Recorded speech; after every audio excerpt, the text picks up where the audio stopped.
Hello, everyone. Welcome to Wuxi, China, a city around 7.5 million, about 3 hours northwest of Shanghai. I'm Ted Barton. Mark Hanratty will be joining us from the studios in Nottingham.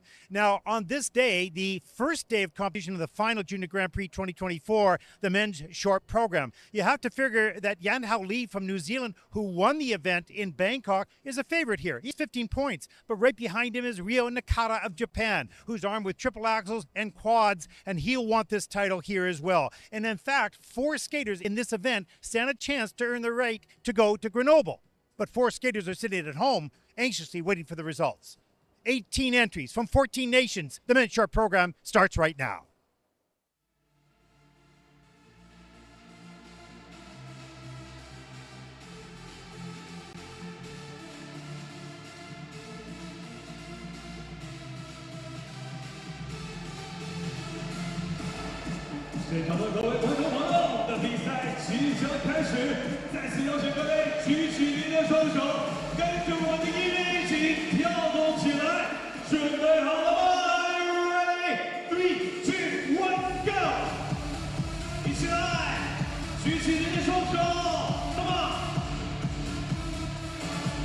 Ladies and gentlemen, put your hands up in the air! 请你保持住！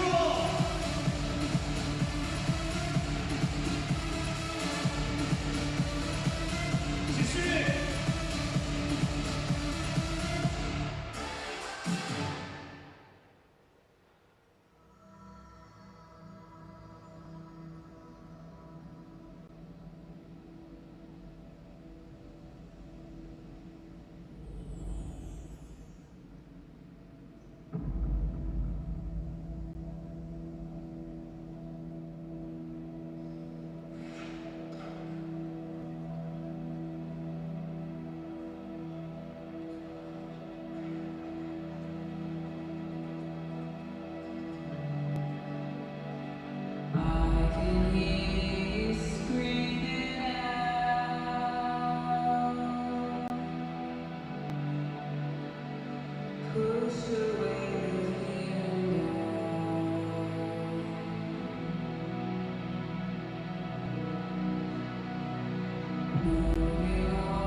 的倒计时已经开始倒数。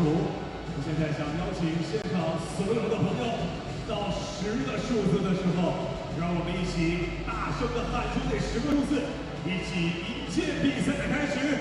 准备好了吗？10、9、8、7、6、5、4。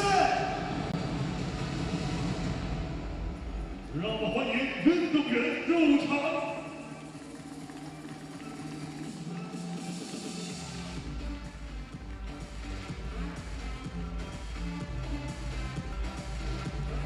Let's welcome the skaters.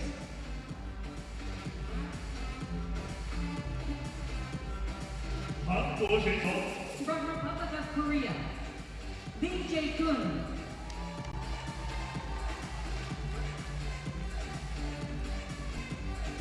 哈萨克斯坦选手 From Kazakhstan, Artur Smagulov.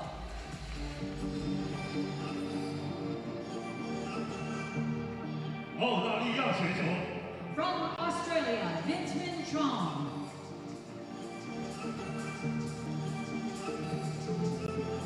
日本选手 From Japan, Nakata Rio.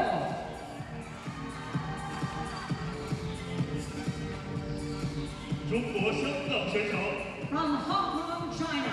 李佳瑞。运动员现在将进行6分钟热身。 Skaters, your 6-minute warm-up begins now. Welcome back, everyone, to Wuxi, China, and the men's short program. As we take a look at the start order for this event, we just finished the rhythm dance. Mark, we have a withdrawal in group number 1. Tell us a little bit more about that. Yeah, we've just heard from Jedediah Lincoln, the British representative, who unfortunately, very unfortunately, has had to withdraw from the competition due to an accident backstage during the warm-up area, and he's torn the adductor muscle in his left leg, and this was going to be his last Junior Grand Prix in which he was able to age-eligible compete. So it was sad and disappointing for Jedediah, and we send all our very best wishes and sincere hopes that he'll be able to recover in time to compete again internationally for the rest of the season. But these things are occupational hazards, unfortunately, Ted. Our sport, whilst it's incredible and exciting and exhilarating, does have injury potential. No, absolutely, and it's not, Jedediah's not the only one that's had injuries off ice or on ice at an event. It does happen from time to time, and it's sad that it's the final Junior Grand Prix event of his career, as he will move on into seniors, and that's really unfortunate. We wish him the very, very best as he moves forward and continues to develop, and we'll see him on the senior circuit sometime soon, we hope. Mark, do we have any questions coming in from the viewership? Yes, indeed. Chance to check in with the questions that have been sent in, and thanks to those that have sent those through. There's been a question about any unexpected moments during this season's Junior Grand Prix series. Now, do you think of unexpected moments, Ted, that have surprised? What could surprise Ted Barton, having had so many experiences on the Junior Grand Prix? Well, no, it's a great question, because what surprises me is this event right here, because we've never had one Krasnoyarsk. There was a spectacular presentation with a packed building of probably around 10,000 people. But from a technology perspective, this event, look at the screen in the background, as you see here. So those skaters are skating in that screen. They have graphics with the name of the skater. You can see that on the right. You see the Vinceman Chong from Australia. The graphic plus the live stream is there as well. And the video board in the middle as well, the lighting and the excitement. So this is a surprise, not only for us, it's a surprise for the skaters, because they had no idea coming in here what this would be like. It's like a world championship. So that is a pleasant surprise, as a great production here in Wuxi, China. And we thank them for putting this high on their priority list to present at such a high standard. So true, and we all are that you're there to be able to relay some of that excitement. Another question that's come in: have any skating nations really stepped up their game in this season's Junior? Oh my gosh, yes. Jaekeun, I think the standout nation, probably for us, when I pose that question, I immediately think of Slovakia and think of what we have seen by the Slovakian skaters Lukáš Vaclavic winning a junior Grand Prix, following in the footsteps of Adam Hagara, and then Alegelova, the Slovakian women's competitor who showcased such glorious Class 2, and then the Lukáš's sibling, oh no, they were representing the Czech Republic. Sorry, but the Slovakian Skating Federation seems to be really showcasing some exciting new talent, and I know that Lukáš, the winner of that event, had suggested that one of his dreams would be to be able to have Slovakia represented at the Olympic Games in the team event, and I think that is immediately the nation that I think of this season, albeit there have been a plethora, obviously, of other standouts. No, I would agree that in that Slovakia, because of all the disciplines, you know, pairs, men's, women's, and dance, have shown a significant energy and improvement. So that is very, very exciting. But in addition to that, particularly last week in the women's, you had great skating down in number 11 and 12 from Estonia, from Finland, from obviously Japan, Korea, United States. I mean, it was just amazing how well the skaters performed, but how many different countries were performing well. So what's really exciting is the gap is closing, and skaters can come or are coming from anywhere, so many different nations. Now, they may not have the numbers in the different disciplines like Slovakia is showing, but still we are getting strong competition from around the world, and that is very exciting. Yeah, and I can't remember now, Ted, because we're on the 7th stop of the series, and with multiple disciplines represented at each of the stops on the Junior Grand Prix. I can't remember which event it was exactly, but I'm pretty sure it was a women's competition, and we were amazed and impressed and surprised to see, maybe in the men's event though, the top 12 in the standings all came from different skating nations, and all the flags on the standings as we closed the competition were different colors. And the reason that we acknowledge it is not because we're partisan to any particular nation, but because that in turn then will hopefully inspire a whole host of other skaters and hopefully guarantee more press and more awareness and more followership of the sport in different places. Well, we're supporters and believers in the Junior Grand Prix itself, and you know, we've had our guest commentators on, and the interviews we've done, we've asked the question, what did Junior Grand Prix mean to them in their career? And they undoubtedly said, listen, this is the biggest learning stage you're going to get. You have the opportunity and the time to learn and to experience the bad experiences and to learn from those. And it was very important moving forward. Ilya Melinin talked about his career as a juniors. He had an up and down career. Well, still great, but you know, up and down career.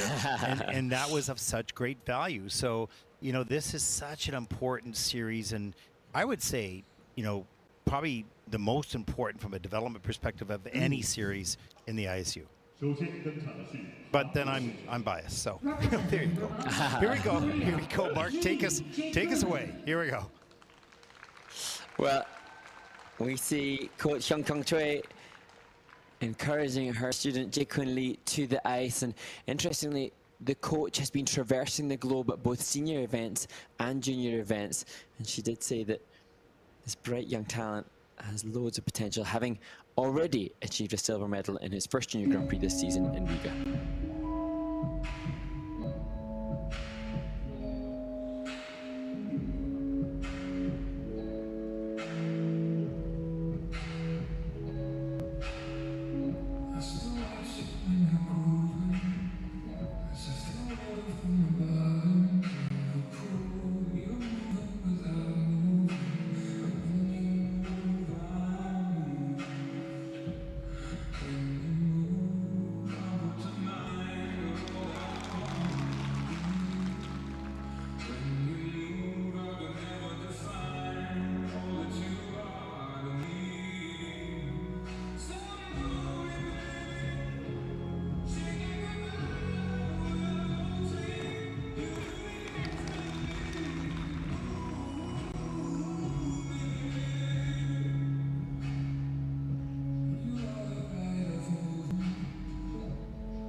Korea's Jaekeun Lee opens the men's short program on this final Junior Grand Prix stage with a remarkably clean and comfortable looking skate head, and proving that his silver medal in Riga was no fluke, and indeed that's a wonderful way to start the competition as some of his teammates cheer him on ringside, and that could set a pretty high benchmark, and certainly a high benchmark for stuffies with that huge giant panda. Yeah, it will set a pretty high benchmark, and that was not just a clean performance, but very solid. There was no big high five there, but there was no waver at all. There was no shakiness. He was completely in the zone, carried the flow and speed through that triple axel. We're gonna watch it right here. Look at that, riding off the end of the edge, arms and free leg up into the air, tight position, solid land. A little bit snow there. It slows down a little bit on the landing. That's been super picky. Or Junior here, triple flip. That was no problem. No snow on that one. Great speed on that running edge. Same thing on this triple lutz. A running edge up into the triple toe loop. Clears it all the way. Gets the free leg back. He's got the 3 big jumps done nicely. His spins are in at level 4. And 2 at level 4, 1 at level 3, steps in at level 2. So he's going to top his personal best score of 73.78 with this program. And because it was so clean and it has the technical difficulty parallel to anything that we'll see, no skaters will be performing quads in the short program. So this then gives us a really, anything that is better than this for Jaekeun Lee will have to showcase better program components and better grades of execution. So it'll be just a really interesting analysis of quality.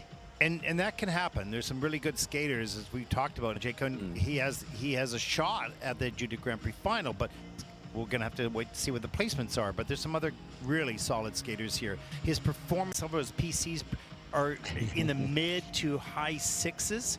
That's pretty good as well. So we'll see a good score, I think, for him. But we won't know how this will stand up until many more skaters yet to come. But boy, what a big high five there was from Coach coming off the ice. Here we go. Well, season's best 74.08, and there's kind of a smile from Jaekeun Lee, but first skater out in the event, there it is. Great job.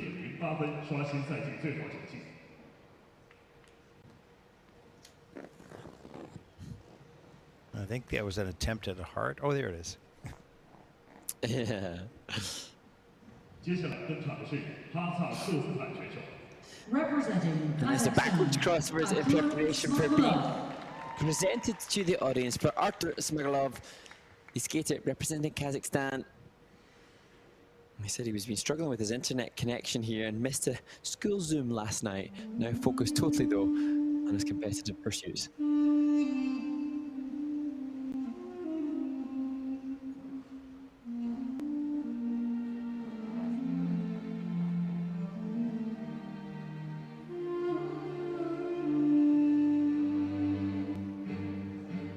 Son sol est sillonné que par ses cicatrices, Dieu l'a mise à l'épreuve sans l'aménager. Elle a survécu, compris le sacrifice, le plus souvent trahi, le plus souvent violé. L'ennemi s'est toujours pressé à ses frontières, elle a pleuré son sort pourtant. D'attaque meurtrière, en tremblement de terre, elle a vécu le pire pour étendre à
Artur Smagulov opening with a beautiful triple axel, and this is a skater whose previous personal best and indeed his season's best, I have thought, didn't bear any reflection of his quality, and this a little bit closer, although not perfect, a little bit closer to what he's capable of. Yeah, he had a couple step outs, but we're going to take a look at that back outside edge setup on that triple axel. So important that your body weight's over the, in his case, his right hip, his right knee, his right ankle, and then the step forward with the arms and free leg coming back. It's great exercise of technique for the young skaters watching this about the double axel.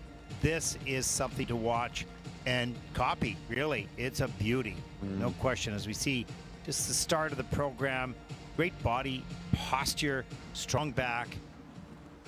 And let's take a look. Here it is. I'm going to slow this down. Look, he's right lined up over that right leg, right hip, right knee, and he steps. Watch the arm come back, free leg and arms up into the air, straight, tight, beautifully tight in the air, stretch free leg, pointed toes. That is a perfect example of a beautiful triple axel. Totally. And then comes down with this triple flip on a lean, steps out. That's unfortunate. He's certainly capable of all these jumps at a high quality. Bit disappointing. Triple toe lip looked good here, but this got outside the circle, and see the body fall outside, and that is another step out, unfortunately. And some of the steps here, Mark, some good edges and good flow. Yeah, and I think he just showcases such a natural movement across the ice. And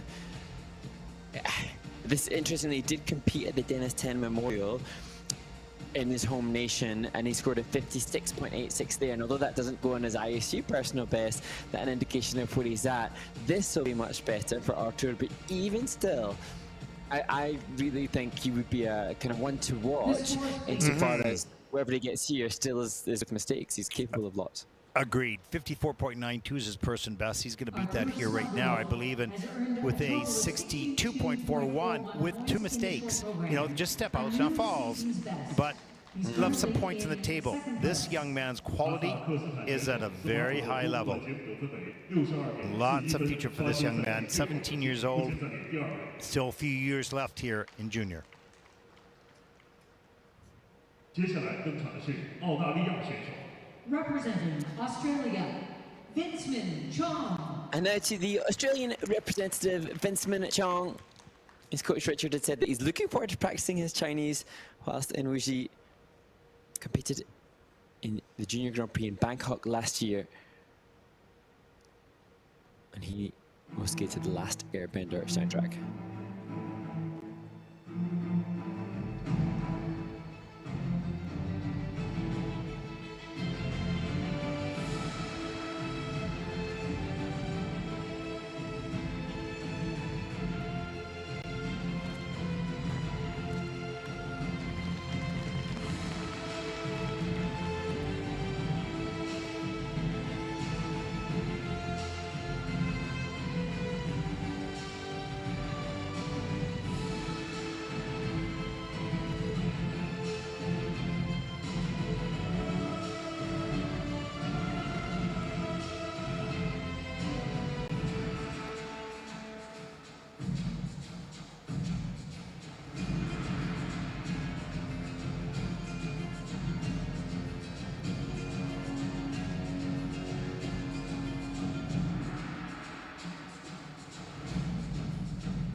Well, Vinceman Chong showcasing the improvements that he has obviously made over the past 12 months, not just with the opening triple Lutz double toe, but the fact that he could save the triple axel, the most difficult of the elements in his 7-element short program for near the end, is testament to how confident he is and how much he's improved.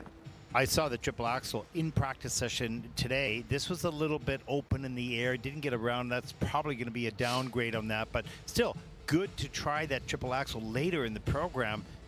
He can certainly do it in practice, just some more time spent. Here's the triple Lutz, pretty tight in the air, not too bad, up into a double toe loop. Yeah, I think it is planned actually for a double, no problem. And here's the triple flip, and that is going to be a under rotation. Let's take a look at this triple axel, where he lands.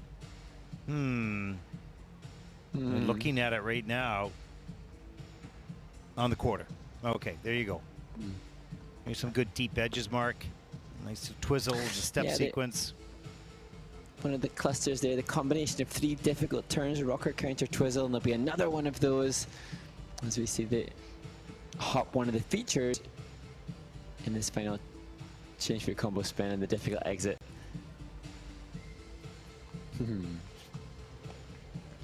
Well, 45.12 is his personal best. He's going to beat that, I think, by a significant amount here. Oh, and again, though, another example.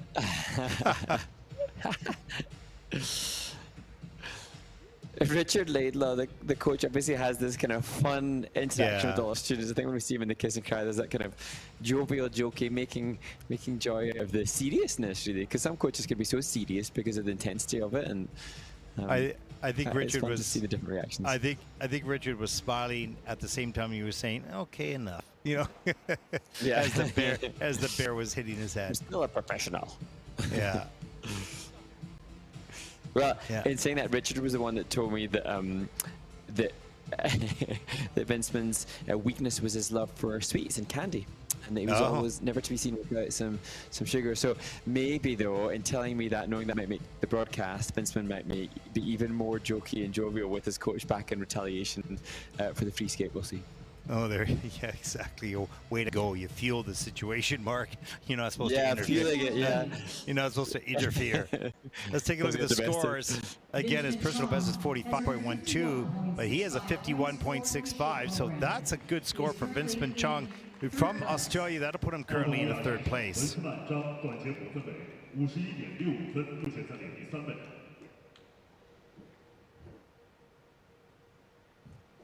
there's a look. The first 3 skaters out in this event, and now perhaps not just a contender here, but maybe a favorite. We talk about Yanhao Li from New Zealand, but this young man, he's armed with quads and triple axels, skating well in practice. Frustrating first practice day, but today he was solid. Let's see if he can repeat that here tonight.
Well, it's fun to see the fist pump back for Rio Nakata, the world junior silver medalist, who will be coming at this event wanting to avenge the defeat that he had to Yanhao Li, who competes in this competition later on.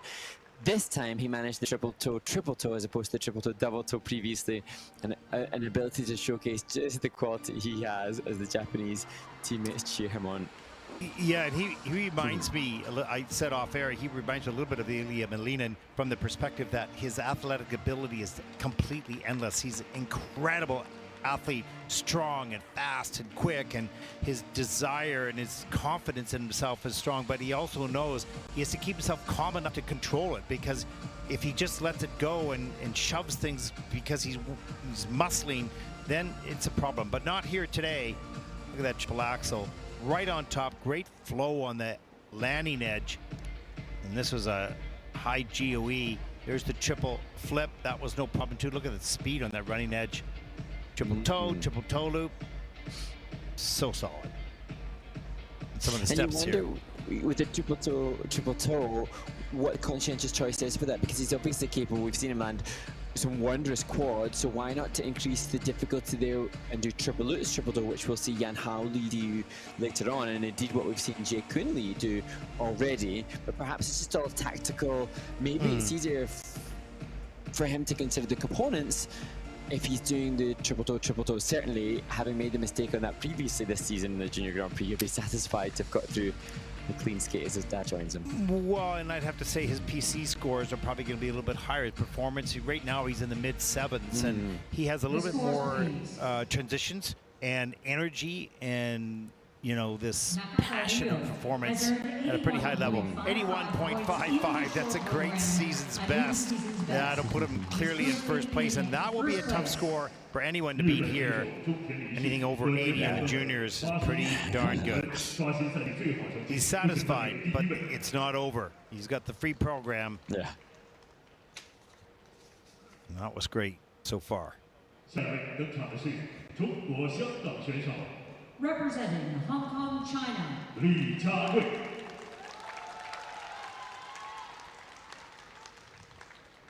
Well, just 13 years old, this young man was so good on the first day of practice. He had some challenges today, a little earlier. I was so impressed with his ability. Hopefully he can show that right now.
Well, Mark, as I mentioned, this young man was brilliant in this first day of practice. I'm a little bit nervous today, but he brought his best here in the short program. What are your thoughts? We haven't seen him before. Absolutely outstanding. Just 13. And I love that the maturity that he possessed in the way he conducted himself in the performance. Just let it slip at the end, not quite clinging to the last note of the music as the excitement of a 13-year-old showcases how chuffed he is. And he has the win from the Asian Open Figure Skating Trophy this year, which gives a slight indication that he had the talent. But what's important, more than the scores or more than the talent, is the potential. And the potential is based on quality basic skating skills and quality jump technique, which, although not technically as difficult as that which we'll see from others, is sufficiently well trained, well taught and well educated to pave the way for a good future. Nice triple Lutz, good lift straight up, and watch the ankles, young skaters. Look how tight they are together. Gets all the way around, gets the free leg back.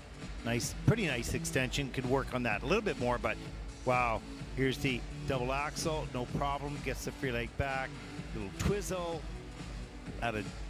And then he did a sit spin one direction, changes feet and direction as a feature, and this triple flip was really clean and grateful. Good soft knees on the in and out. Sorry, Mark, go ahead. Yeah, well, the flip, probably the best technique of the Lutz, I think, will come in. Maybe a question mark over the takeoff edge, and the axle will be the place that Jiarui Li from Hong Kong and his coaches will be working on, because of course they'll be mindful they need to include the difficult triple axel soon. But what we see here within the step sequence is a body awareness, a posture awareness that will endear him to the judges and to the skating fans, because it's not often that you see somebody as open with their chest and their body and their neckline at 13 years of age. Yeah, that was a solid performance. He doesn't have a personal best. This is his first time on the Junior Grand Prix. This will be his personal best. I think he'll hopefully be pretty excited about that score. That was a solid skate. Reminds me of Yanhao Li. Oh, look at that. That's awesome. 64.35. He's thrilled with that score, and so he should be thrilled with the performance. That'll put him currently into third place. But I say about Yanhao Li because as he went on the Junior Grand Prix, we could see the abilities and the talent and the skill early on in his career. We'll step aside as we get introduced to group number 2.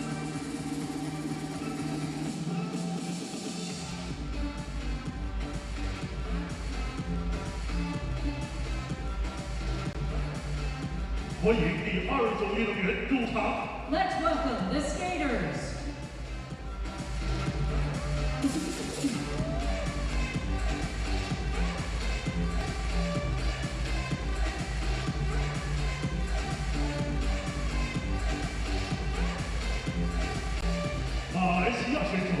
Representing Malaysia, Jayden Ye Hung Tin.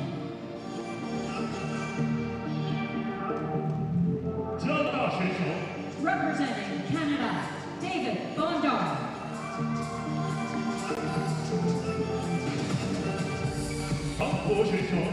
Representing Republic of Korea, Park Hyunseo.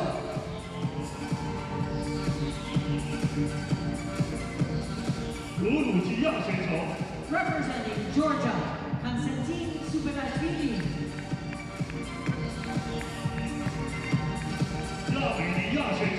Representing Armenia, Constantine Smirnov.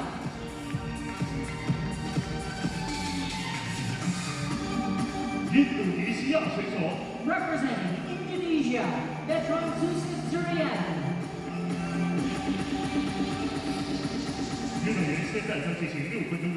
Skaters, your 6-minute warm-up begins now. Well, group number 2 on the ice with their 6-minute warm-up as we take a look at the start order for this group. And Mark, you just mentioned about Ethan Peel tweeting something out or sending that, I'm not sure, on Instagram about his experience here at his facility. Yeah. Tell the folks. Yeah, Ethan Peel here, along with his sister Eliana Peel, leads the ice dance competition after part 1, and the X, or the tweet that he posted, was part 1 is now complete. We'll talk more after the event has concluded, obviously, but let me just say, this is the best venue experience of my life and is so motivating. And so, you've said it, Ted. We can see a little bit, but how great to hear from the voice of the skaters to acknowledge just what an amazing location and event and motivation it is. Yeah, and you know, the one thing about an event like this, it's hard to replicate because not every country has the resources to be able to do that. The ISU pays a certain amount, and you know what might be reasonable here is not reasonable somewhere else. So it's very difficult to get this level of experience. Now, these skaters that are here, how fortunate is that for them? Because they're going to experience a level of a European Championships or a Four Continents or Junior Worlds or Senior World level of presentation. So it is pretty exciting and it's good for them. But as they continue their junior career, learning how to adapt and perform in any environment is really important. Yeah, it was interesting as we see all the skaters in this warm-up, all 6 of them, they were introduced to the arena, which is entirely the same way as is done at the Senior Grand Prix. And just for me, seeing that happening just obviously reminds me of then watching senior events and commentating and covering senior events, and it was fun to see how the juniors were, you could tell they were a little bit more angsty and a little bit, they were moving a little bit more and they were more full of nervous, unaware adrenaline and energy. And whilst that was interesting for us to see, it's great for them to experience, because hopefully when they then come to experience that at the seniors, they'll be more akin to, oh yeah, I know what the score is here, I understand this process, rather than another new experience to deal with at the senior ranks. Yeah, this environment can inspire you, or it can scare you. So, you know, skaters might have a different deal for this, but it is very exciting. There's no question of that. And it's cool to see these young skaters in the final Junior Grand Prix of this season. Other than the final, of course, get the treat of skating in such an environment. Let's welcome Constantine Supatashvili. And again, thanks to those that have sent any questions to the International Skating Union on Instagram. A question that's come in for us, Ted, is what was our personal favourite skating moment from this Junior Grand Prix series, which is always very tricky because you're reluctant to take, you know, one. Oh, I know what mine certainly is. I've got a few that I... Okay, go. No, mine is the pointed toe of Mark Hanrod in our basic skating or basic basic skating, not skills, but facts that we've produced, because I was so surprised at your stretch and pointed toes. But don't get a big head on that. I mean, you know, it's that great. It's great. It was a great unsingle jump. So no, it's kidding.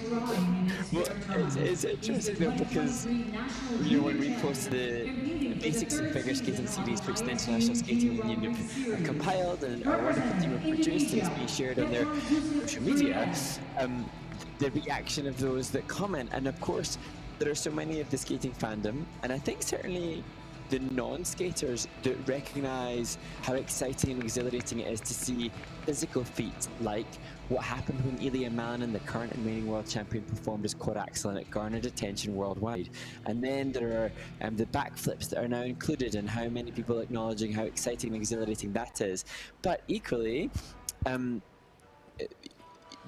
there are a lot of diehard skating fans that love the aesthetics of the movement and who love a nice leg line. And so our sport really does capture and embrace some quite extremely different fans, because some just like, you know, the exhilarating excitement of the technical feats, the way that I presume they would watch other sports, and some like the artistic line and aesthetic akin to watching ballet, non-sporting. So our sport's just so cool. Yes, but what's really difficult about this sport is that it's made to look easy, and it's not. I was talking to some officials, and it's so unfortunate, although brilliant in one way, is that what these athletes go through in 3.5 minutes of physicality and psychology and performance level is unlike any other sport that exists. But who knows that? Only the skaters or the people that have done this, because otherwise a person could say, oh yeah, well that's a nice outfit, and well they seem to look pretty good, you know, they're skating and moving across, but who can do that, right? So that is the unfortunate part of our sport, but it's also the brilliant part. So. And I suppose obviously the ultimate would be the skaters that can be able to take the technical difficulty and then combine it with an artistic sensibility, and that's when you've really got a master of their craft. And I suppose we saw a little bit of that from Jacob Sanchez last week in the junior men's short program, because he possessed a real quality of presentation and physical brilliance with the triple axel, but we've seen it a little bit with Rio Nakata already. But question, did we just do what we said we wouldn't do and we didn't actually answer the question? You remember we were talking about that? We did, yeah. Yeah, I think we just We're honing our avoidance tactics. Oh my gosh, okay, we're sorry about that. Whoever asked that question, we'll try to get back to it at a different point. Here we go, Mark, take us away. Well, the competitor that we saw last, Jiarui Li, won the Asian Open Figure Skating Trophy. Now to skate with 12th place at that event, Jayden Ye Hung Tin.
Jayden Ye Hung Tin representing Malaysia. And although the top left-hand corner of our screen suggested with the red boxes there that this had a negative grade of execution on all of the elements, based on what I've seen from Jayden online in previous events, this showcased an improvement. And a skater who I don't believe has fully rotated the double axel yet in competition appears to have done it. We'll have a little check with the technical panel, but that in itself, a big improvement. And when he competed at that Asian Open Figure Skating Trophy, his shot program score there was 18 points, and this looks like it might add up to 10 points more. So progress for sure made as we look back at the performance.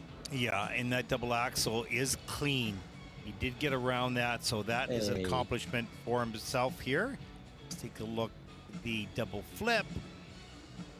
And that was well done. Nice camel spin into the flying sit. That's the first half of the change combo spin. There's the flying camel a little bit later, pointed toe, and he loses some balance, of course, and gets on the toe pick and slows down a lot, so that is just at a base level. And double loop, trying to get for that double toe loop, but didn't have enough momentum or height to get around all the way, and a little hitch kick right at the end. That was not easy.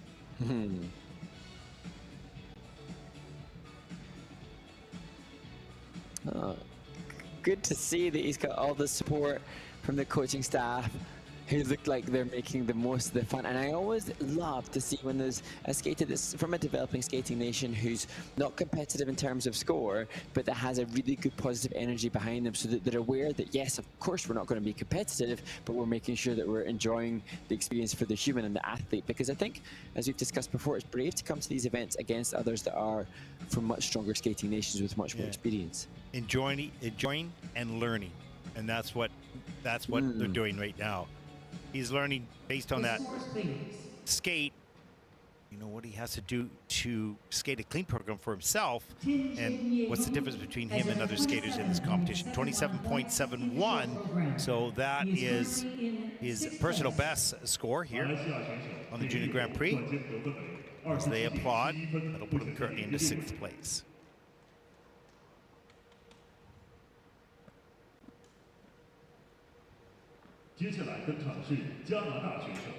Representing Canada, David Bondar. And now to the 17-year-old born in Toronto, David Bondar.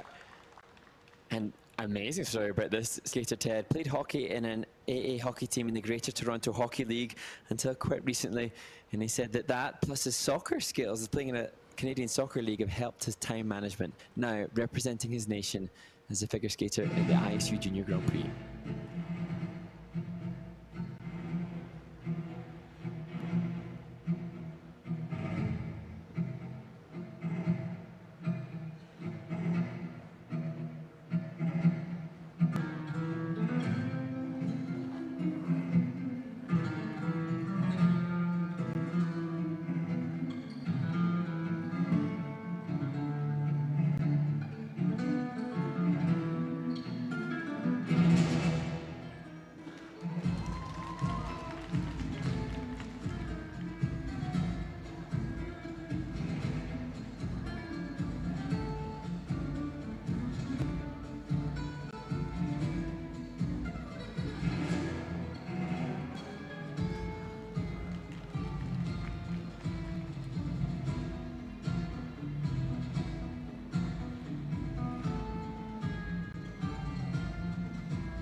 Canada's David Bondar completes his short program.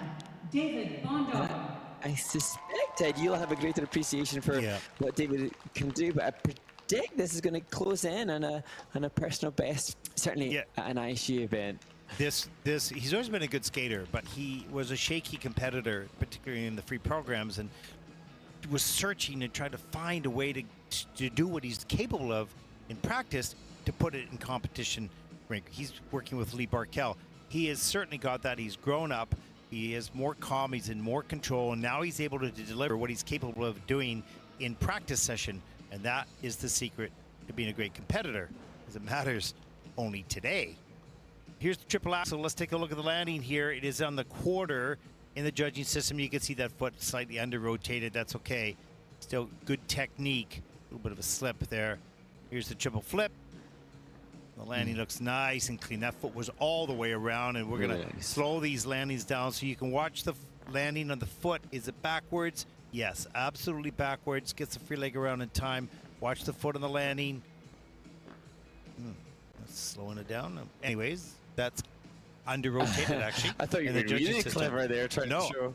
I didn't do that. That was some, bug in the system, I guess. There you go. Camel spin at the end. Good speed. Change of edge. This is the combo spin level 3. So missing a feature on that final spin.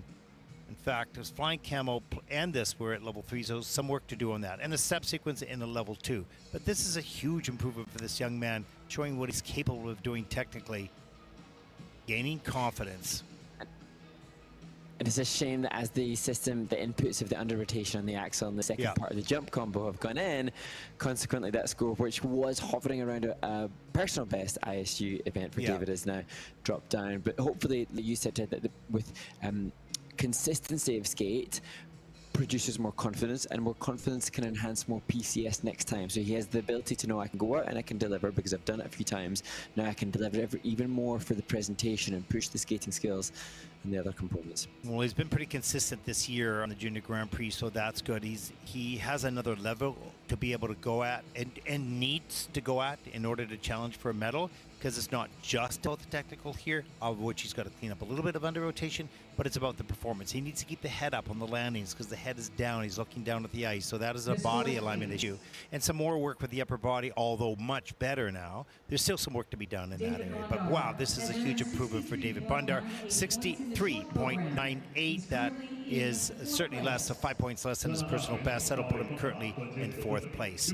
But he'll take a look at the report card and see where he lost those points, because he was hovering, as you said, around the 68 mark until they had done the reviews. Representing the Republic of Korea, Park Hyunseo. And now to Hyunseo Park, the 18-year-old born in Daegu. And his choreographer had explained that they chose the music La Bohème inspired by the Olympic champion Nathan Chen. And Heiji Kim, choreographer, explained they focused on details to express farewell, love, and longing.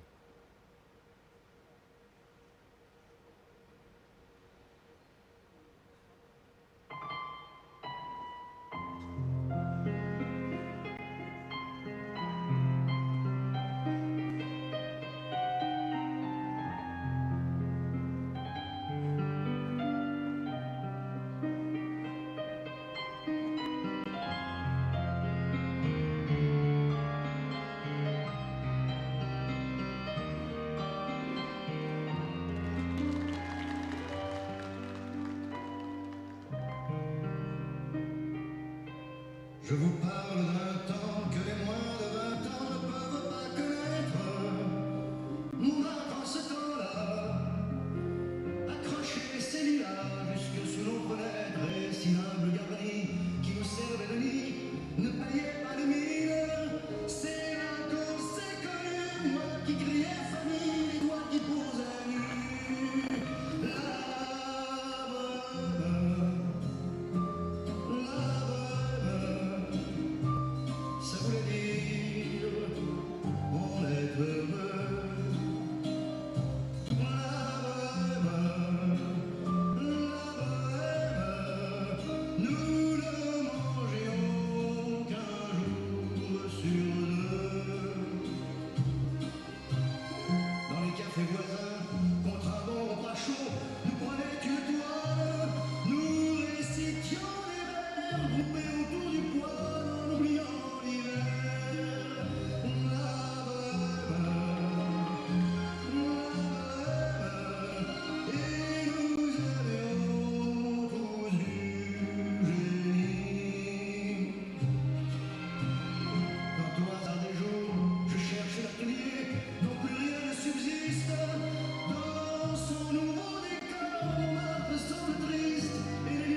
We all know how much I love a reaction like that. Hyunseo Park, so satisfied and elated with the performance that he has just delivered in his second Junior Grand Prix this season. He had a 59.17 in Ankara and Turkey. It'd be interesting to see how this compares. There were question marks over the takeoff edge of his triple flip at that Junior Grand Prix, and a bit of a question mark over the rotation of the jump combo there.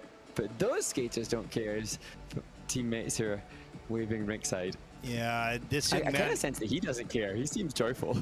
Well, this young man is sort of Jiarui Li. He's got the momentum and the passion and performance, and he's not afraid to use the momentum to leap up into the air, really big.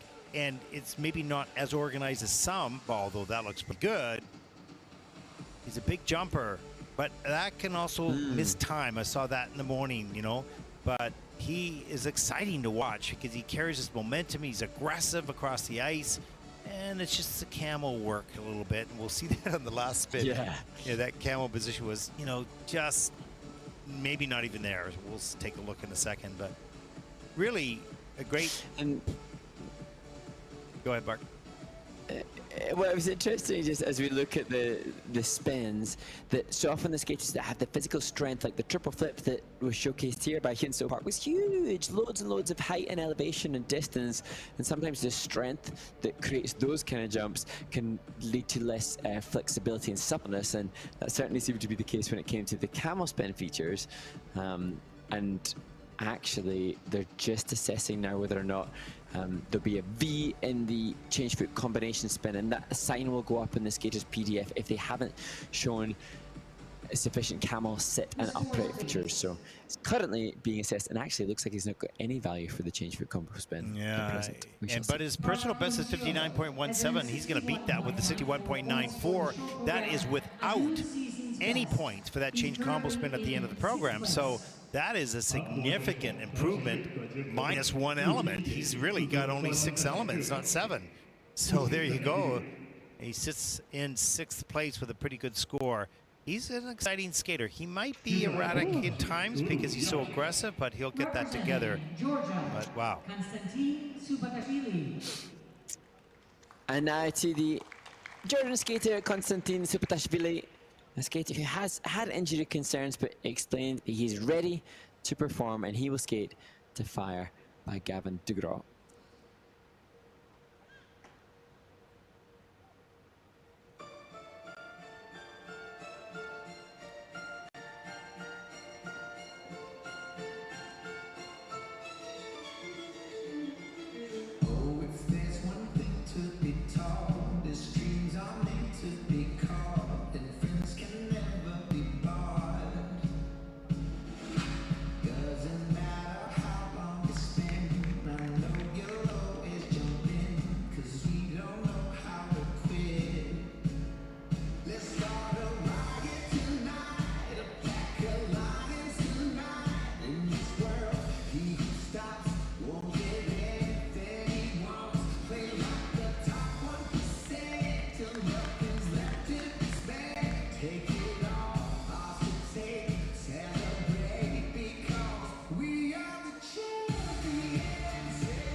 Constantine Supatashvili satisfied and happy with his performance. A skater who has been in the top 24 at the World Junior Championships for the past 3 seasons. Lots of experience on the Junior Grand Prix in previous seasons as well. And he said that this year he wants to show a new style.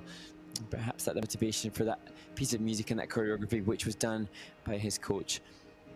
Well, technically, out of the 7 elements, 4 are in the minus UEs. That means that he has lost some points off the base value of those technical elements because the quality wasn't good. And there's specifics around that, of course. Let's go through this program here. This is the double axel. No problem there. Triple Lutz. Triple toe loop gets through that. Not a lot of speed, but pretty solid on the takeoff and the landing. So 3 turns up to the triple flip. Gets that done as well. Certainly posture and detail of stretched legs and pointed toes. Pretty good back camel. That's nice. Change of edge. That's a feature. And you get that change combination spin in the level 3 right at the very end of the program. And his personal best is 63.99. He's probably going to fall short of that here. And Constantine has landed triple axel previously, but he did explain that he had some injury concerns but was ready to perform. But perhaps it's those injury concerns that prevented him from using that in his short program here at this event. Certainly that'll be something that he'll be conscious of and mindful of moving forward. We may see it in the free skate. We'll see. Yeah. Short program score for Constantine, 56.40. That'll put him currently into 7th place. 格鲁吉亚选手苏帕塔什维里短节得分为56.40分，目前暂列第7位。 And really, for coaches and skaters at this level, to take this back and analyze, okay, a little less than what we thought, a little bit further away from where we want to be, what is the difference? Finding the difference and then working towards that. Go ahead, Mark. So from Constantine from Georgia to Constantine representing Armenia, Constantine Smirnov, who was 2nd at the Armenian Nationals last December, scoring a 45 points there at that domestic event. And he skates to I Miss You Even When I'm Sleeping.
Well, an amazing Bielman's been positioned to finish the program for Constantine Smirnov. And again, other skaters showcasing the reality of their age, maturity and performance, but the excitement of a clean skate gets him up out of his finished position before the music is quite finished. And although that's not optimal for presentation, it endears me to them all the more, Ted. I saw Constantine skate in practice session. This was a much stronger performance in the moment he needed. Great posture, strong back. That really serves him well in everything that he does. As we take a look at the triple lutz, straight and strong in the air. Not a lot of speed. That'll come in time. He is just 15 years old, so he's still, it's going to gain strength and grow, of course, but the technique is very good. And that posture, shoulders down, there's the double axel. Steps into the spread eagle right away on that landing.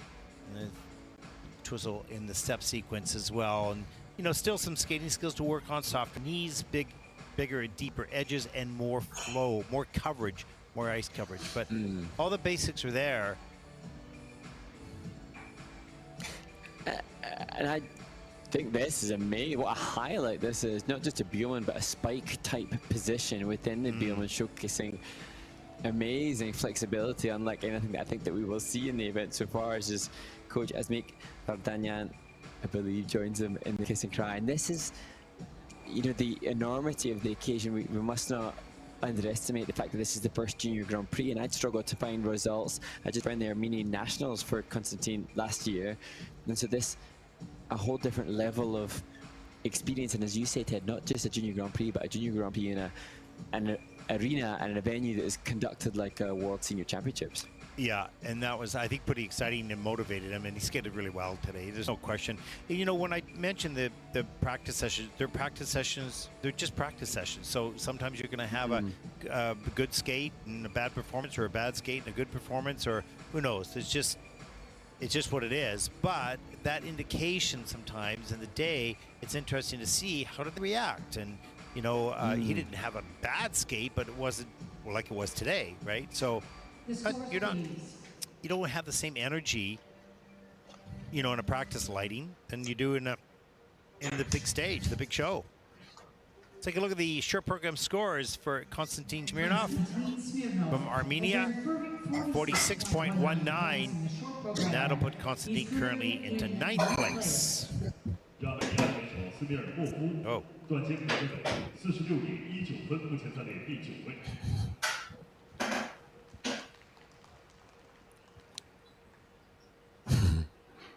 接下来登场的是印度尼西亚选手。Representing Indonesia, Bertrand Zeusef Zuriel. A hug from Coach Bong Agus Nugroho to the skater Bertrand Zeusef Zuriel, the Indonesian representative. And last season, his coaches chose comfort zone music, and this season, trying to push him in the opposite direction, encouraging him to be more expressive and confident. And Bertrand will skate to Seven Nation Army by the White Stripes for his short program.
Bertrand Zeusef Zuriel, the Indonesian skater, completes his short program.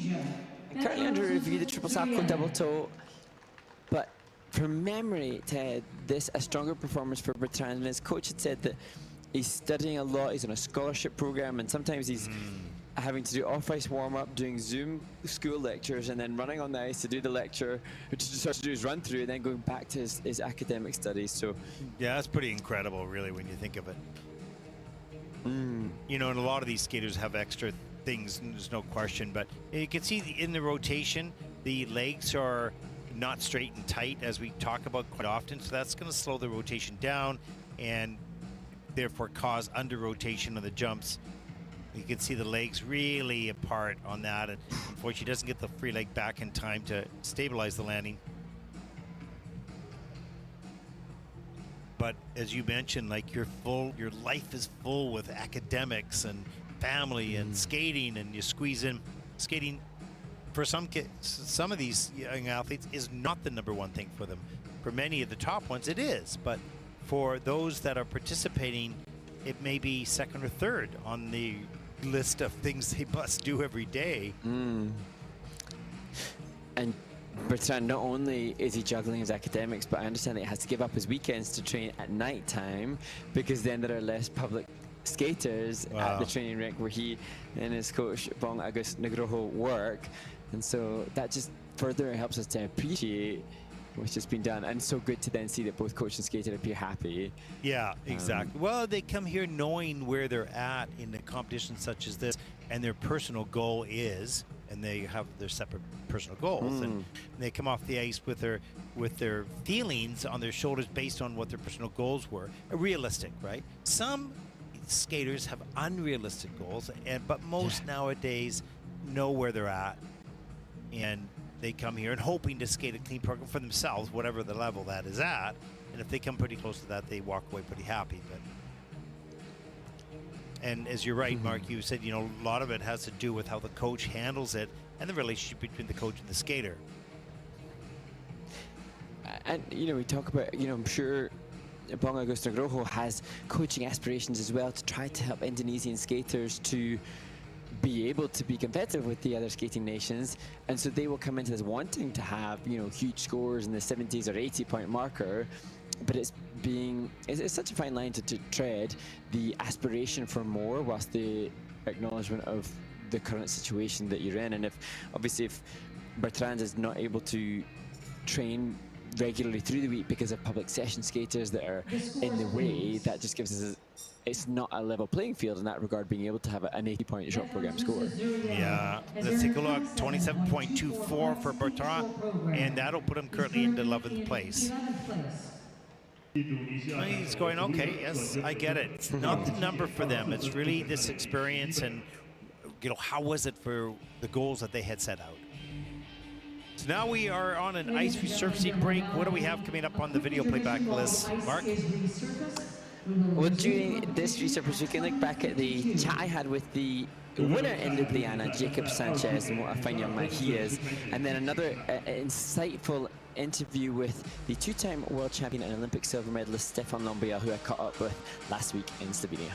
Awesome, great stuff. We hope you enjoy it. We'll be back right after this.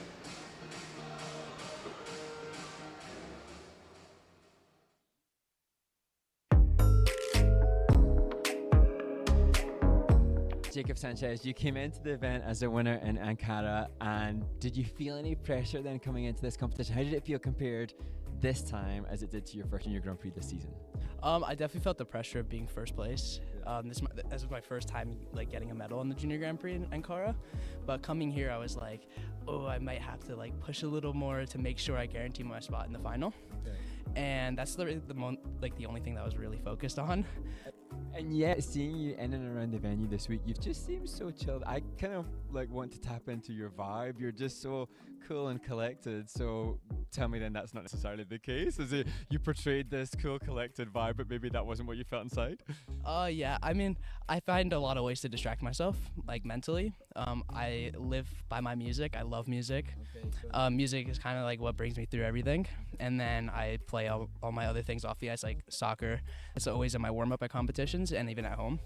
So it helps me just calm myself mentally and keeps me like focused. Well, that's what I'd read, is that you play other sports. You are obviously this epic athlete. You're like laying down brilliance on the ice, and yet it sounds like you managed to somehow manage your time to be able to play other sports as well. Is that right? Is that maybe because you've got brothers? Is that why you find the time? I don't know. I do have siblings. I'm a middle child. I have 2 brothers. And I mean, my older brother's in college. My little one, he's in elementary school.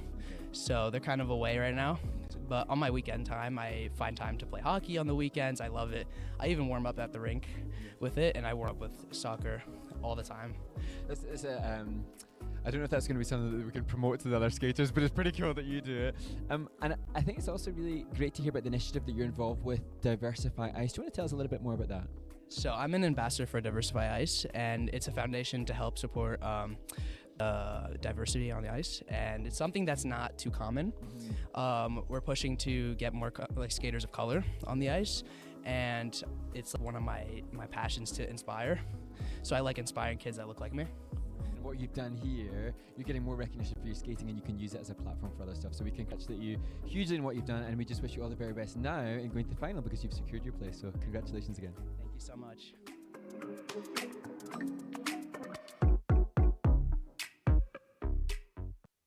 I'm so delighted to have snared 2-time world champion Stefan Lambiel, who is not just an epic skater, but a phenomenal coach. And you didn't know, Stefan, that I was going to ask you to chat. So thank you very much for giving us your time. What brings you, first of all, to Ljubljana? So I'm here for actually a Swiss skater. His name is Ian Weiler, and I'm so happy to be here and coaching him at the Junior Grand Prix. I remember my last Junior Grand Prix season was with Koshiro Shimada, and it was quite a long time ago. So it's beautiful to come back to a Junior Grand Prix to see the atmosphere. It's much more relaxed than the Senior Grand Prix, and you get to see the personalities of those young skaters. They have so much to say, they have so much to share, and yeah, I'm very grateful to be here. Thank you for having me. Oh yeah, anytime. Now, there's so much that we could talk with you about, but before we delve into what you're doing now, just can you remember at all your own personal junior experiences?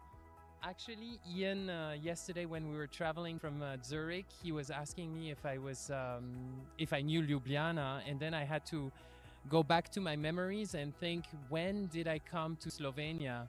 And I think it was not even at the junior level, it was at the novice level.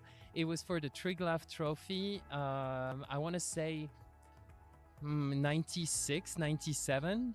And it's so funny because it's the first time I met Johnny Weir and Evan Lyzacek. I was competing with them at the novice level, and yeah, it's incredible that those memories they stays in your mind, and they inspire you for the future. And I think for all the skaters here, it's such a great experience to be out there and to have this chance also to be exposed with the live stream. So I really wish them to shine and to express themselves, to get this satisfaction. Yes, I did it. If I'm right, Stefan, I remember when I was watching you compete, and I think I remember seeing you at World Championships, and everybody at that time, long before you were world champion, raving about the brilliance of your skating, the brilliance of your spins. But I think you didn't have triple axel for a while, even when you were competing at seniors.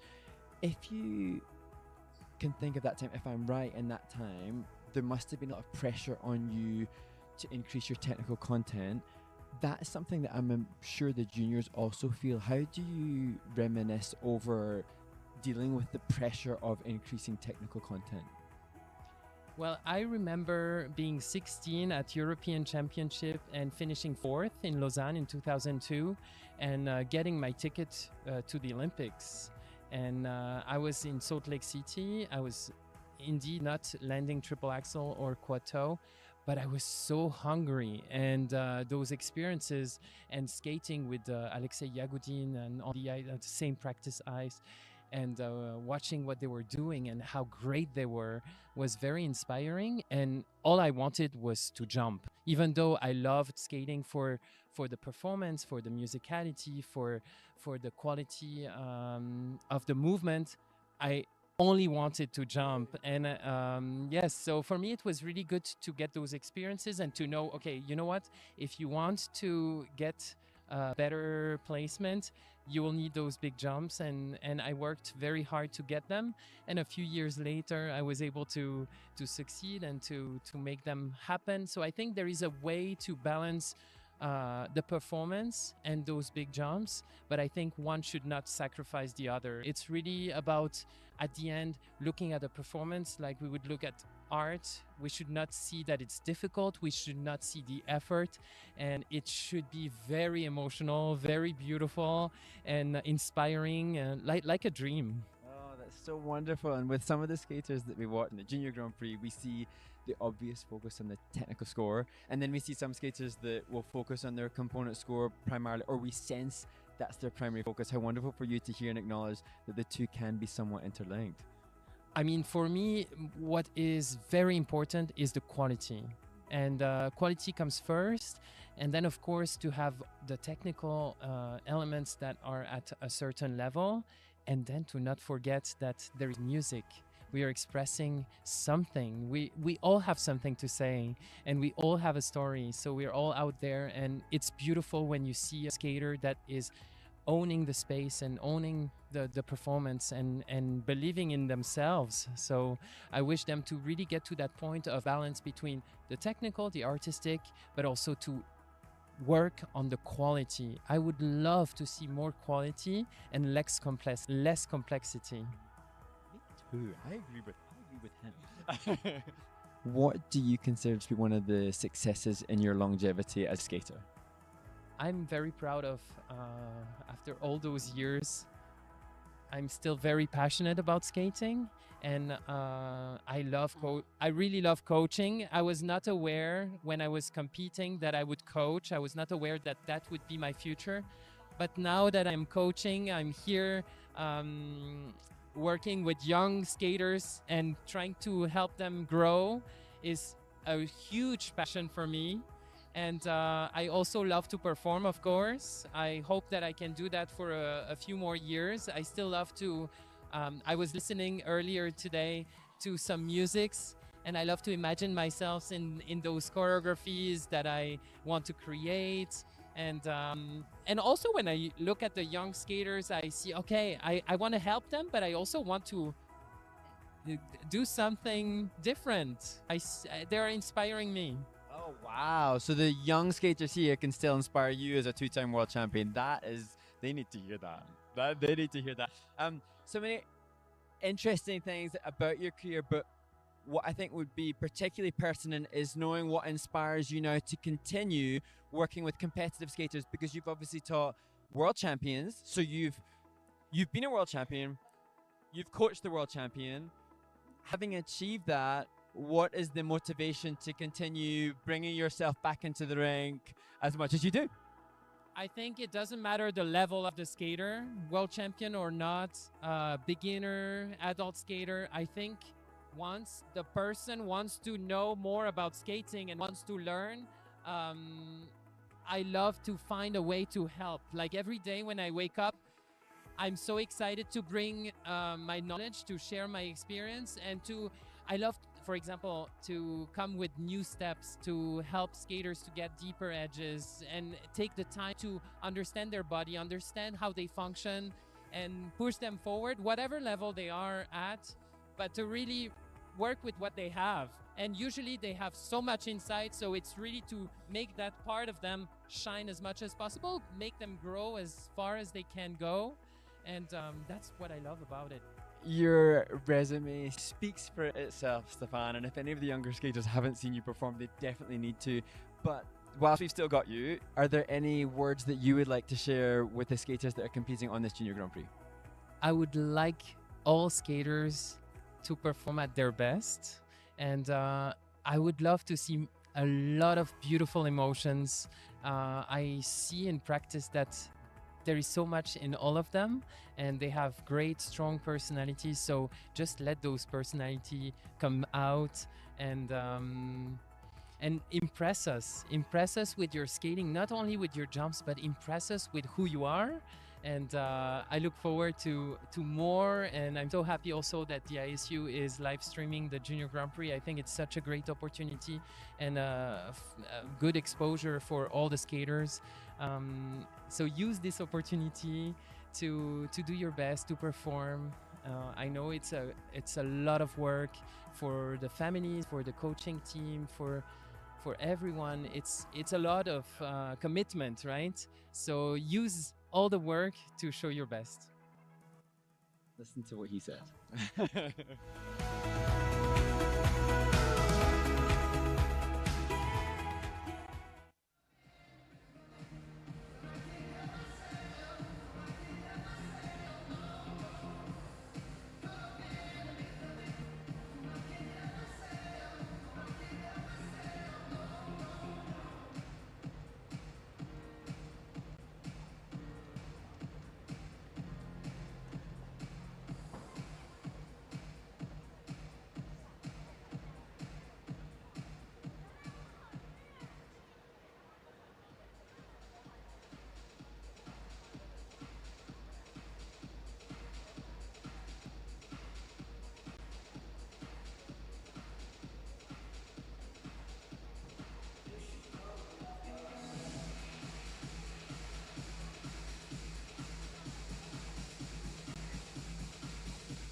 很快就要开始了，让我们再次的把身体活动起来，好不好？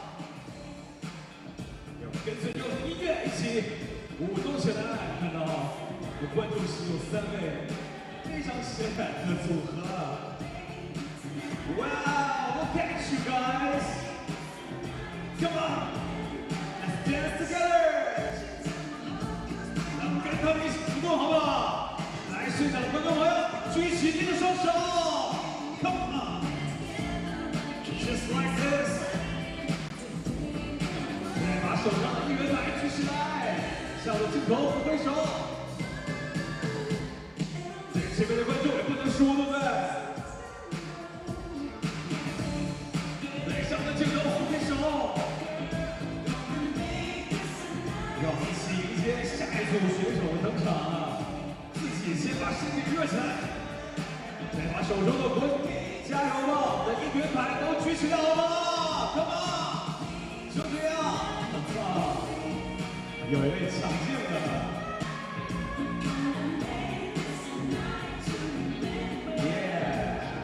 对，就这样，舞动起来。很棒，把掌声送给他们。来，继续。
欢迎第3组运动员入场。 Let's welcome our final group of skaters.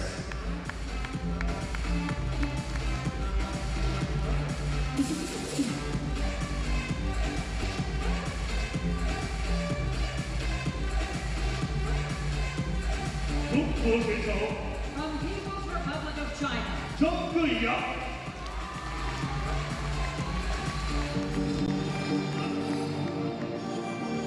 中国选手 From People's Republic of China. 赵启涵，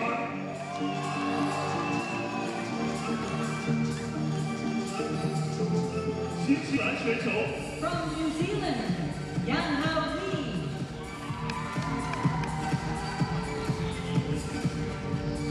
中国选手 From People's Republic of China. 田崇厚，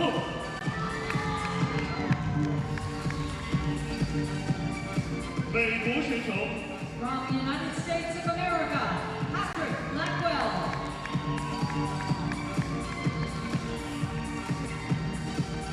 加拿大选手 From Canada, Qihan. 运动员现在将进行6分钟热身。 Skaters, your 6-minute warm-up begins now. Welcome back, everyone, to week number 7 of the Junior Grand Prix, day 1 here in Wuxi.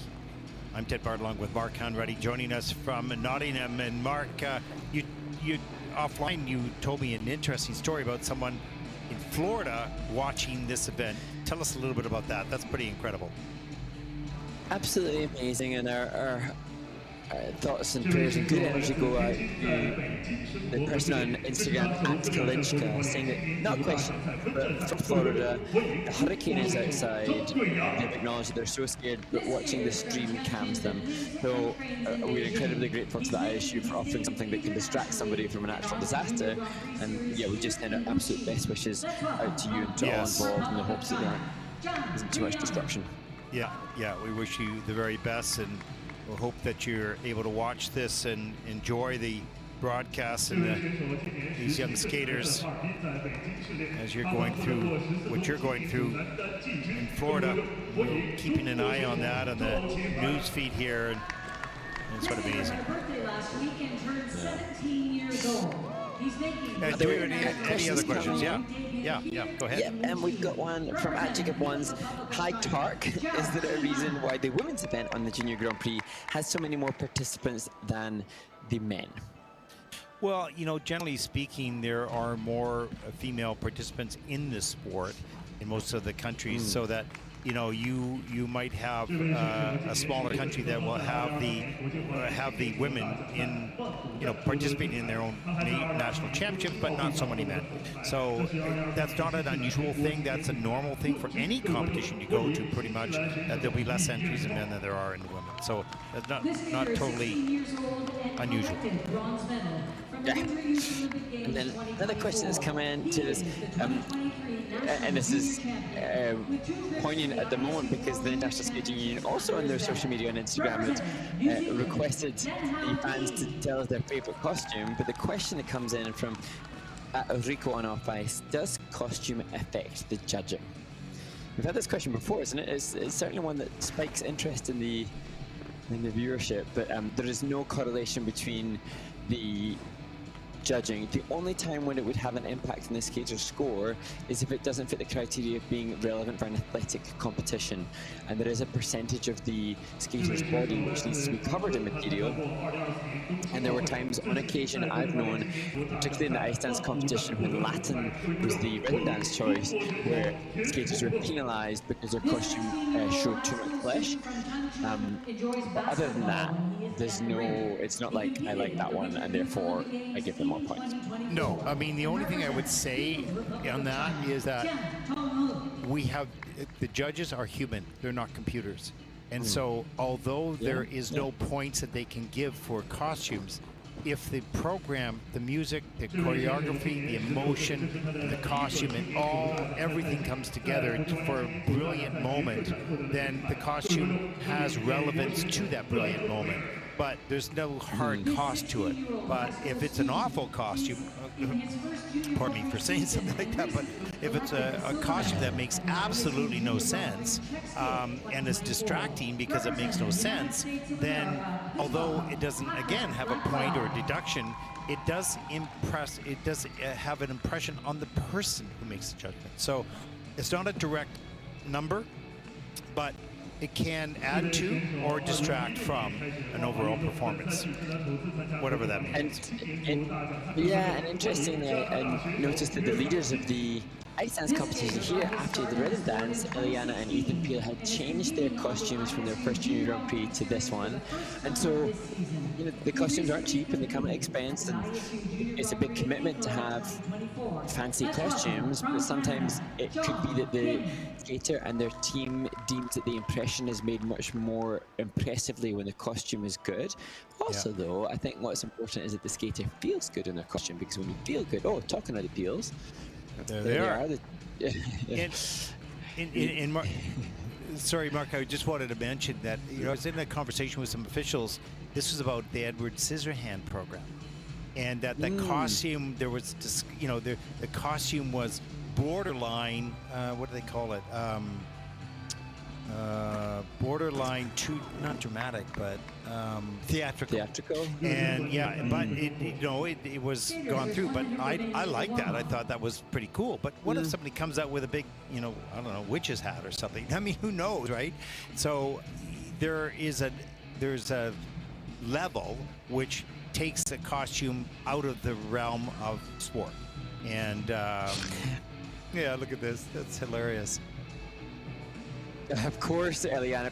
I actually think I said to them, I remember perhaps last season, or perhaps 2022 season, when I thought that there was such a brilliant camaraderie and fun rivalry between the Team Canada and Team USA in the stands. I think I suggested that it wasn't quite as boisterous at the recent event, so I'm glad to see that Eliana is rousing the audience participation. She is what we call the ringleader. Right, so she's awesome. She gets the energy going and full of life. That's for sure. really like it. So then, furthermore, as we come to a close on this warm-up, interesting to see we've received some replies as to favourite costumes. So perhaps tomorrow we can discuss those that have been the favourite. You've got a night to think of your favourites as well, Ted. There you go. No pressure. There was that one. I have to remember. Oh yeah, there was. It was American skater. Yeah. Okay, here we go. Here we go. Final group here. Mark, take it away. And opening the group, one of the youngest competitors in the event, just 13 years old. He'll turn 14 in just under 2 weeks' time. Ruiyang Zhang. He competing in his first international competition.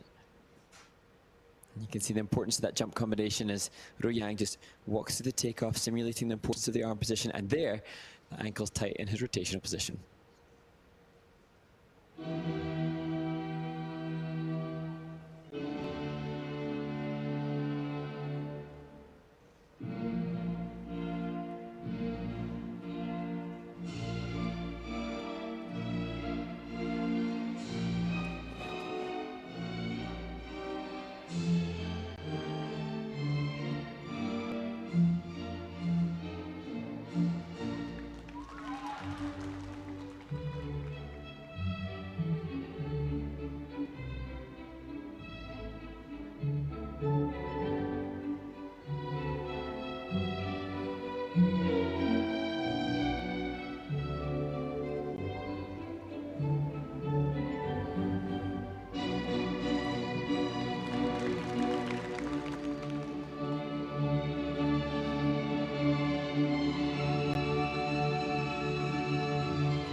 Well, Ted, up here, we're just discussing previous successful skaters in the men's discipline from China, and I was just referencing Boyang Jin, who was the celebrated two-time world senior bronze medalist, and the difference that we're seeing with this in Ruiyang Zhang, stylish classical skaters skating to classical music, and although it's probably the oldest music of any that we've listened to in the event thus far, it falls fresh and novel in my ears because of its relatively unique take this season, and I really appreciated it. Yeah, this young man's form, his posture, his shoulders, how he holds his arms, are really a good basic skill level at this stage. He's just 13 years of age. He does the triple combinations. He's got everything going for him, and now it's just going to be a matter of continued development. And I'm sure that in time he'll have choreographers working with him to a much higher degree as he grows and matures. Let's take a look at some of the elements. Good stretch in the free leg. There's the triple lutz. Gets the leg back right away. Triple toe loop. Too far back on the heel. and has to take the fall, unfortunately. But comes down the ice, nice double axel. Look at the arms and the free legs, snap him up into the air, up into rotation position. That was beautiful. And then reaches up into the sky to work with the music. There's the triple flip. This was nice. So really good mechanics and technique. And he's still developing, obviously, so he's going to gain a lot more strength. And here's some of the steps, Mark. Yeah, and as we see this, the bracket counter loop, that one of the clusters of the turns, and good edge set and unique movement choice here, unique spin variation as well, and so respect a little bit of novelty in the movement as he achieves that change foot combo spin level 4. And there I think Min Zhang, one of the coaches with this young talent, and I keep referencing, or certainly referenced it in the ice dance competition, Ted, about the multiple club events that I've seen that have taken place through the summer for Chinese skaters, and we're seeing the best of those and an exciting future prospect of talent. Well, 53.65 for this young man, and that'll put him currently in 8th place, and they look pretty happy with that score. This is a really good, very young skater, and we'll watch him over the next number of years in the junior category continue to develop, and he'll have the ups and downs, but he has all the basics solidly in his pocket right now. And Sean Rabbit, the coach, excitedly cheers on Qihan Zhao, who was the bronze medalist at the 2024 Chinese Winter Games, which is a huge Olympic-style event for only Chinese competitors where you represent your city. And that further confirmation of the development of these skaters in home events. And Qihan will skate to Love Is a Lie by Beth Hart.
Well, we've just been celebrating the exciting passion in the step sequence, and then maybe that exciting passion, just a little bit too exuberant as Qihan Zhao took a tumble towards the latter stages of that element. And unfortunately, because it happened in the element, there's going to be a whole lot of negative repercussions on the score. That said, a really interesting skater, interesting performer, and interesting comparison in its stark contrast to his compatriot, who had the very classical style.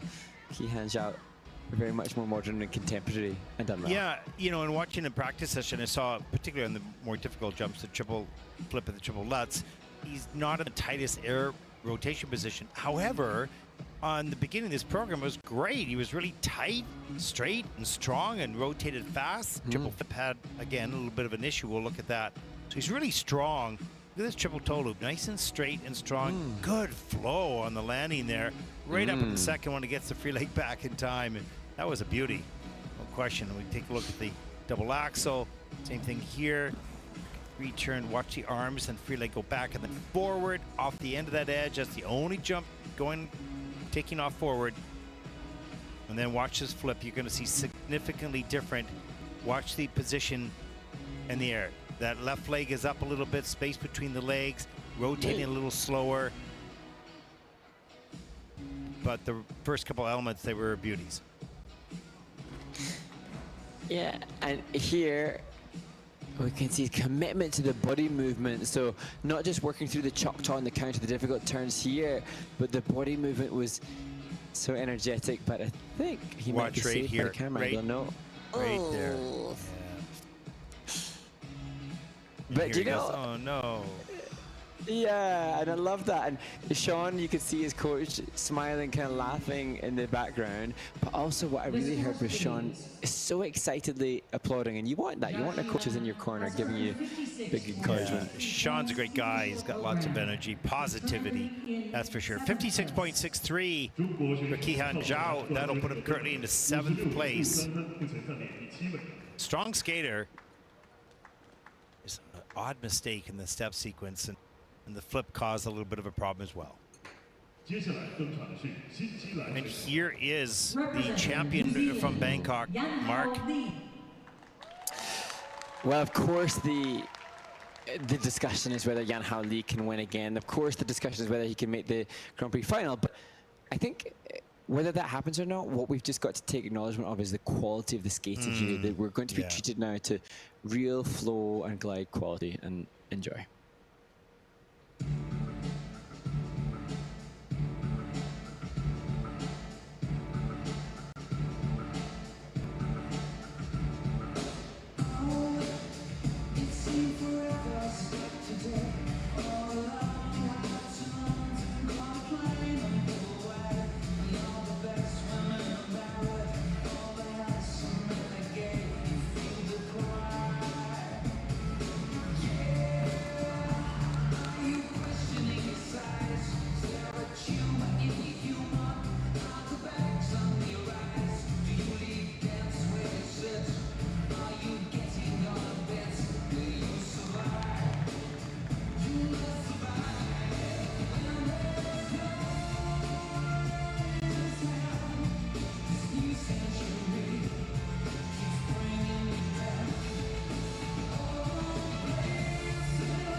Well, I'm glad I acknowledged before the performance that we should tune in to being aware of the quality of the skater, because the mistake will be frustrating for Yanhao Li, but beyond that opening triple axel, the quality is just so incredibly impressive from every part of the components. The 3 different components: skating skills, presentation, composition.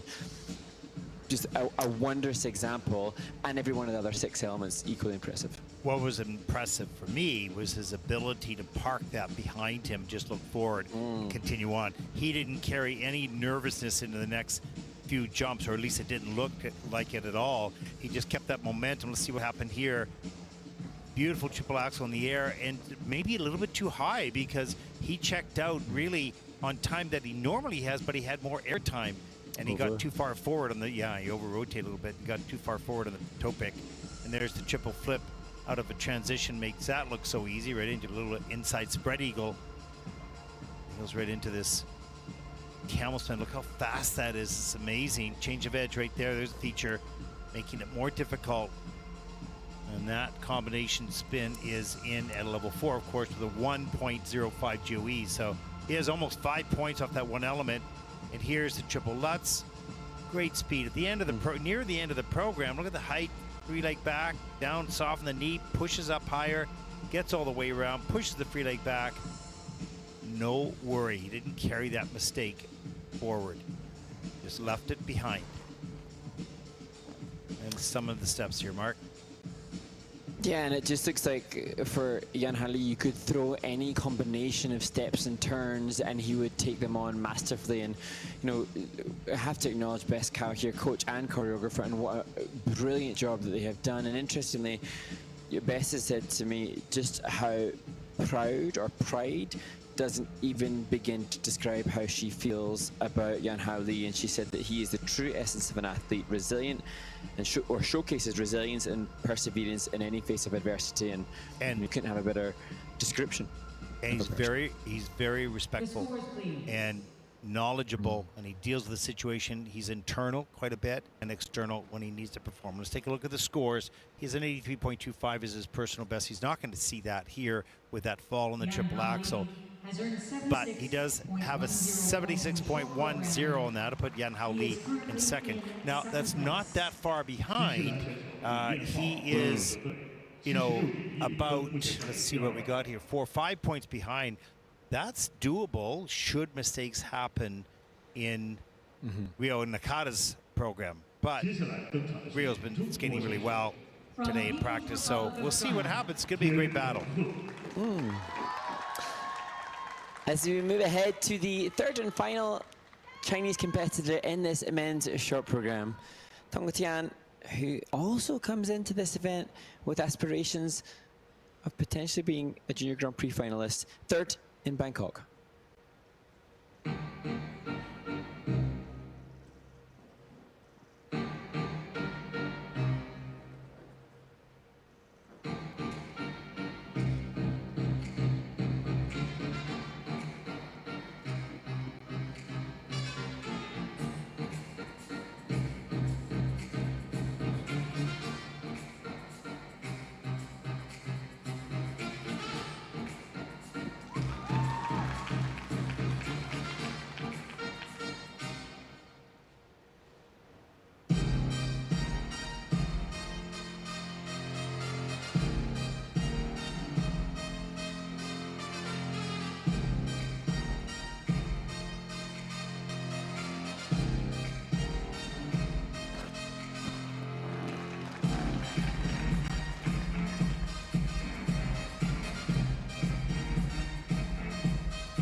Well, that's cool. Love the performance, Mark. Yeah, and I'm just so impressed at the diversity of expression from the 3 different men that have competed and represented China here. And Tonghe Tian, I feel, is the kind of mix of those that have gone from his country before him already, and he demonstrates like you used the word up here, Ted, cool, or on air, cool. He is cool. Yeah. He's really cool. He's got a free spirit. Like he's got something innovative, unique, and a little bit different. A little edgy. Pretty cool. Yeah, and a good example of a skater pushing themselves from event to event. So when he competed in Bangkok, he was 4th in the short program there, and his components in the skating skills were the high 6s. I think it will go higher here, although that remains to be seen, but just a good example of from event to event how the components can go up, as well as hopefully the grades of execution. Let's take a look at some of the elements here. Let's slow this triple Lutz down. Great speed coming in, straight, tight. Look how tight those ankles are. Up into the triple toe loop. Problem, gets a little bit on a lean, but he saves it nicely. And here's the triple flip a little bit later, back inside edge, looked pretty good. A little bit of a lean outside the circle, but he makes that work. And watch this axle entrance here. It's pretty cool. This back sort of, not sit, but almost a hydro blade into a change of edge. And the arms go back with the free leg, and they snap forward off the end of the edge. Beautiful flow.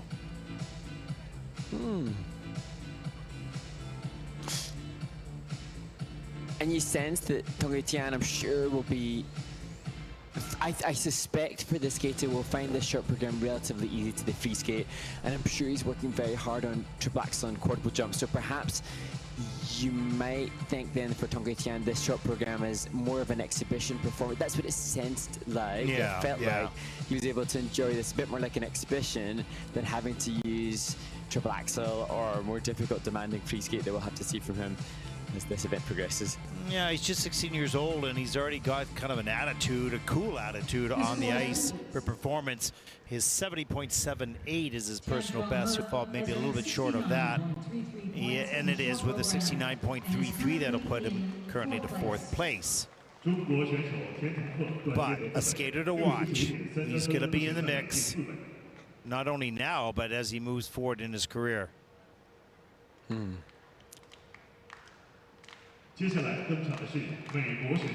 Representing the United States of America, Patrick Blackwell. And there is the Americans in the stands. As Patrick Blackwell takes to the ice, another skater who doubles up as his mum as coach. And Patrick looking to try and vie for at least another silver as he achieved in Ostrava.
America's Patrick Blackwell, a skater who didn't initially have 2 Junior Grand Prix assignments, but his success in Ostrava qualified him to compete in Wuxi in China. And I read that Patrick has acknowledged that his goals for the season were already achieved and established really early on. He wants to compete in a Junior Grand Prix, wants to achieve over 220 points. He's done all that already, but of course, when the goals are achieved, then you look to set higher bars, and I'm sure that the triple flip mistake here will be certainly not what he was looking for. Yeah, and I spoke to him a little earlier this week, and he does a lot of like biking and snowboarding and you know, a lot of extreme sports, and he had injured himself. That's why he really had not competed internationally. This is his first year on that. There's a triple lutz, triple toe loop, fast rotator, great athlete. And there's the triple flip outside. It just couldn't hang on to that. That'll take some points off the scoreboard for him for sure. But he's really exciting to watch, and he did such a wonderful pre-program.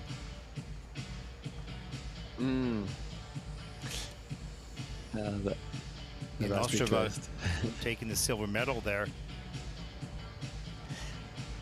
It's interesting, Ted, as well with Patrick, like hearing how he mountain bikes, he scooters, he snowboards, he surfs, as his coaches and his mum join him in the kiss and cry. Like Jacob Sanchez, the skater that won last week, I wonder what to hear of these skaters who are so proficient, so competent, so brilliant on the ice, but manage their time well enough to still have hobbies. And then, because it's his mum that's his coach, you congratulate them on allowing them to pursue those other hobbies when, you know, if the mum is the coach, the mum knows what it takes to be a world's elite skater. You could be forgiven for assuming that they wouldn't allow them to do anything but pursue, you know, further skating success. So really admirable. Well, yeah, so you know, it's so good to be able to do it. That's cross training. It's teaching you agility. You're having fun doing it, so you're not spending your time always on the rink, because you can get bored with that and get burnt out on that. Those are important things. Now, is there a higher risk of injury? Absolutely, there's a higher risk of injury, but there's a benefit on the other side as well. And I think it's just admirable that he is doing that and that the family supports. 64.24 for Patrick Blackwell for the United States. That'll put him currently into 6th place. And he certainly has the abilities to climb that ladder up onto the podium. It'll be a bit of a reach. He's 10 points behind, but in the free program, pretty much anything can happen. Representing Canada, John Kim. And now to Canada's John Kim, 6th in Ankara. And he will skate to music by Robbie Williams, akin to that of Yanhao Li.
Well, a level 4 step sequence for John Kim from Canada just showcases what a quality fundamental skater that this athlete is. He was third in the short program in Canada, despite there making a mistake on the triple flip. This skater has what some really crave to attain is a quality of basic skating that even when mistakes are made will help them to stay in a respectable finish position in the event. But that said, he would far rather be coming away from this event with a clean performance as he leaves the ice. Yeah, that clean performance is always a little elusive for John. His abilities, I mean, he skates a clean program. He's up in that top 3 or 4 without question. His qualities, it's there. But that learning how to produce the difficult elements under pressure is the skill that most of these top athletes have to learn. There's the triplets, gets up into the triple toe loop, hangs on to that. Not a lot of flow, obviously, but he makes it work. And a little bit later, unfortunately, here is the triple flip. Some traveling 3 turns, great speed coming across, jabs that pick in the ice, a little loose going up in the air, rotated slowly, got tighter on the end, and had to step out on that landing. And here are some of the steps.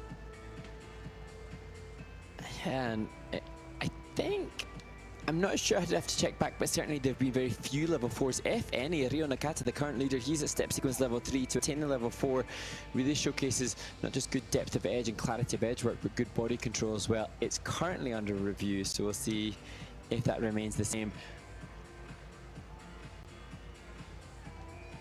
And Jonathan Mills with him here.